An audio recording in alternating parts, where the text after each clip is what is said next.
வணக்கம் நண்பா, welcome to VJSK film. So இன்றைக்கி இந்த வீடியோவில் என்ன பார்க்க போகிறோம்னா, நம்ம ஆனந்த் நாராயணன் டேரக்டரில் நம்ம சந்தானம் நடித்து ரீசெண்டாக தேட்டர் ரிலீஸ் ஆன ஒரு சூப்பரான காமெடி ட்ராமா மூவி தான் இங்கே நான் தான் கிங்கு.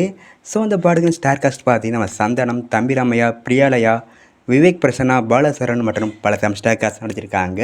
ரீசெண்டாக தான் அந்த படத்தை தயாரிச்சு பண்ணாங்க. படம் தயாரிச்ச பிறகு வேறு லெவல் அடிச்சு தரமான படம் கூட சொல்லலாம். இப்போ இந்த படத்தை பற்றி என்ன அப்டேட் பார்த்தீங்கன்னா, இப்போ ரீசெண்டாக இந்த படத்தை வந்து ஒரு டெலிட்டட் சீன் ரிலீஸ் பண்ணியிருக்காங்க. அந்த சீன் பார்க்க தரமாக இருக்குது, சூப்பர்னு சொல்லலாம். நம்ம சந்தானம் அண்ட் விவேக் பிரசன்னா 2 பேருக்கு இடையே நடக்க ஒரு கான்வர்சேஷன், அது மேட்ரிமணி பற்றி அந்த சீன் தரமாக பண்ணியிருக்காங்க, சூப்பர்னு சொல்லலாம். இந்த சீனை படத்தை டெலிட் பண்ணாமல் இருந்திருக்கலாம், ஏன்னா சீன் தரமாக இருக்குது. ஸோ வெயிட் பண்ணி பார்ப்போம் இந்த படத்தை எப்போ ஓடிடி ஸ்ட்ரீம் பண்ண போகிறாங்கன்னு. இந்த படத்துக்கு ஓடிடிஸை நம்ம அமேசான் பண்ணியிருக்காங்க. ஸோ இதுக்கான official OTT release date confirm பண்ண உடனே நம்ம சேனல் கன்ஃபார்ம் அப்டேட் பண்ணுறேன். அண்ட் வீடியோ பிடிச்சிருந்தா லைக் பண்ணுங்கள், கமெண்ட் பண்ணுங்கள், ஷேர் பண்ணுங்கள். அண்ட் மறக்காம சேனலை சப்ஸ்கிரைப் பண்ணிக்கோங்க. மீண்டும் இது போன்ற வீடியோவில் சந்திப்போம்.